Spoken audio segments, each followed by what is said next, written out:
நான் அடிக்காத சரக்கே கிடையாது. ரோபோ சங்கர் இப்போ உயிரோட இல்லைங்கிறது நம்ம எல்லாருக்குமே தெரியும். ஆனா இதுக்கு முன்னாடியே பல வாட்டி அந்த மனுஷன் சாவ கண்ணால பார்த்தவருன்னு உங்களுக்கு தெரியுமா? காரணம் அவரே பல இன்டர்வியூஸ்ல சொல்லியிருப்பாரு, 60 ரூபாயில ஆரம்பிச்சு இந்த உலகத்துல நான் அடிக்காத சரக்கே இல்லைன்ட்டு. அடுத்த செகண்ட் அதே ரோபோ சங்கர் தான் சொல்லியிருப்பாரு, அந்த குடியாலேயே என்னோட கரியர்ல பல விஷயத்தை இழந்தேன், என்னோட ஹெல்த் ஸ்பாயில் ஆகி என்னோட குடும்பமே அவங்களோட நிம்மதியை இழந்தாங்கன்ட்டு. இப்போ அவர் இறந்ததுக்கு அங்கங்க ஒரு காரணம் சொல்றாங்க. ஆனா இந்த அளவுக்கு அவரோட ஹெல்த் ஸ்பாயில் ஆனதுக்கு முக்கியமான காரணம் குடியாதான் இருக்கணும். யோசிச்சு பாருங்க, 46ங்கிறது ஒரு சாகர வயசாங்க.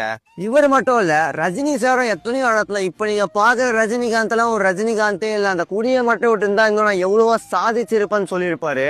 ஒரு கூலி வேலைக்கு போறவங்க வந்து கூலி படத்துல நடிக்கிறவர் வரைக்கும் இந்த குழி ஒரு பெரும் பிரச்சனையா இருக்கு. உயிர் இல்லாத ஒரு விஷயம் உங்களை அதுக்கு அடிமையாக்கி உங்க குடும்பத்தோட நிம்மதியெல்லாம் கெடுத்து நாளைக்கு உங்க உயிரே எடுக்க போகுதுன்றத தெரிஞ்சும் அப்படி ஒரு போதை தேவையா? நான் பேசினது கரெக்டுன்னு தோணுச்சுன்னா தம்ஸ்அப் எமோஜி கமெண்ட் பண்ணிட்டு ஒரே ஒரு ஹெல்ப் பண்ணுங்க.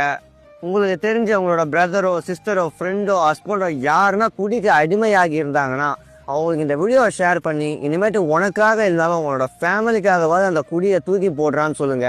காரணம் அந்த